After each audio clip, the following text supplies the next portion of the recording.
Well, let's begin by asking ourselves a very simple question. And that question is this: what is a force? And the answer to that is very simple. A force is a push or a pull. If this man pushes on the grocery cart, that push is a force. And even if he came around to the other side and instead of pushing the grocery cart, if he pulled on the grocery cart, that pull would be equal to a force. So a push or a pull represents a force being applied to an object.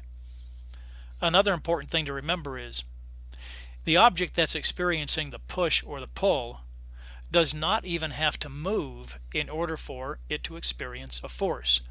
If this guy pushes on this box, the box experiences the push.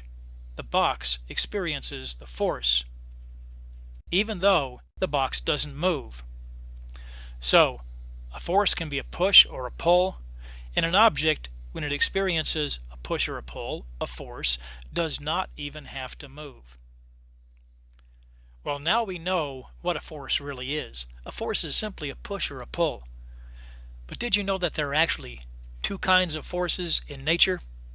That's right. In the universe, there are two kinds of forces.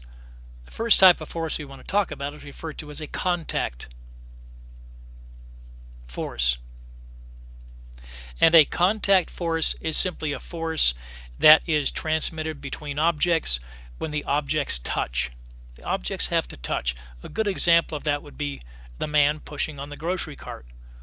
He has to reach out, touch the grocery cart, and give it a push, or reach out and touch it and pull it in order to make the grocery cart experience that force. So a contact force is literally that.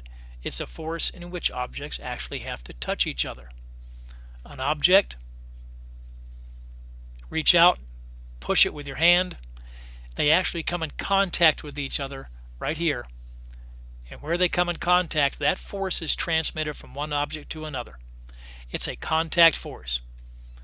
Well, the second type of force is referred to as a non-contact force. And a non-contact force is a force that is experienced between objects that do not have to touch. And probably the most common non-contact force is gravity. If you hold a ball above the ground and let that ball go, the ball will experience the force of gravity and move downward towards the earth. The ball does not have to touch the earth in order for that ball to experience that force of gravity acting on it. That force of gravity, that invisible force of gravity, will cause the ball to accelerate downward, even though the ball is not touching the earth.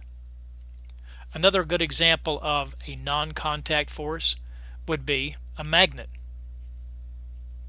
A magnet comes near a piece of iron. Fe stands for iron. And there is an invisible attraction that attracts that piece of iron to the magnet. That invisible attraction, you can't see it, it's there, it attracts the iron, and the iron does not have to contact the magnet in order for both of the magnet and the iron to experience that force. These objects are experiencing a non-contact force. So remember, there are in nature two kinds of forces.